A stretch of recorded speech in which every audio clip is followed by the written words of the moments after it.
bedtime story. Oke, sebenarnya gue cuma mau sharing sedikit aja. Tuhan nyentil gue, Tuhan mengerti gue, Tuhan sayang gue di saat lu ngerasa Tuhan itu nggak ada. Mungkin buat kalian ini tuh sesuatu yang simpel, tapi buat gue cukup meaningful.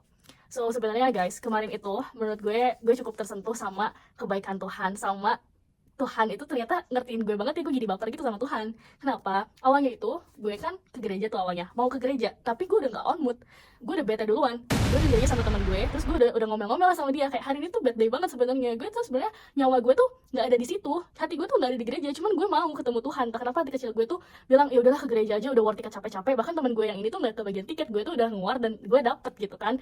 Tanda kutip sialnya gue dapet, jadi gue nggak bisa ngelak gue nggak ke gereja gitu kan. Online susah-susah nyari tiket gitu dalam hati gue. Terus di sana pas di jalan kita ke gereja bareng, ternyata telat lagi. Gila, makin bete kan gue di situ. Gue udah bilang ya udahlah kalau misalkan kita nggak kebagian tiket, ya udah kita nggak usah ke gereja aja, kita gereja online aja nungguin yang lain, kata gue gitu kan. Nah tapi entah kenapa miracle ya, kayaknya Tuhan tuh pengen banget gue tuh ada di sana. Tuhan tuh pengen banget gue bisa ngerasain hadiratnya dia gitu. Dan kita berdua bisa masuk on time, cuma telat 5 menit, itu masih kayak awal banget.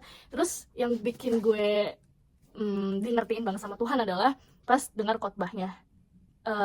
Dia bilang kayak Tuhan itu sangat-sangat hadir banget, lebih memahami kita di saat kita itu ada di situasi yang lemah, di saat kita itu ngerasa broken atau patah hati. Justru disitulah Tuhan tuh bisa nyelamatin kita, Tuhan tuh pengen deket sama kita lebih lagi.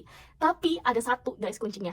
Apa yang harus kita lakukan supaya Tuhan itu bisa lakuin itu atas bantuan Roh Kudus? Kita tuh harus jujur guys sama perasaan diri kita sendiri, sama kondisi kita. Kita harus cerita sama Tuhan, kita harus minta pertolongan sama orang-orang sekitar kita. Bahkan kalau kalian istilahnya terjebak dalam circle kayak broken heart karena mental issue yang menyebabkan ya kalian itu ngerasa kalian tuh aneh gitu. Kayaknya aneh banget deh gue di kondisi kayak gini.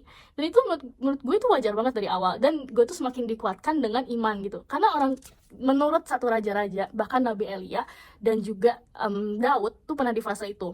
Jadi mereka pernah punya istilahnya sakit mental yang padahal dia tuh taat banget sama Tuhan. Mereka tuh orang Kristen yang sangat-sangat taat, tapi mereka ngadepin situasi itu dan Tuhan itu pakai mereka, walaupun istilahnya mereka ada di situasi kayak gitu, Tuhan tetap pakai mereka.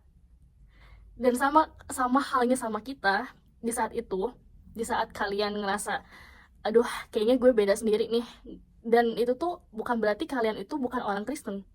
Orang Kristen juga bisa depresi, orang Kristen bisa anxiety, orang Kristen juga bisa mengalami hal-hal yang kayaknya tuh bisa dibilang lu tuh kurang doa deh kalau ngalamin itu. Padahal kalian taat banget, kalian baca Alkitab tiap hari dan itu normal.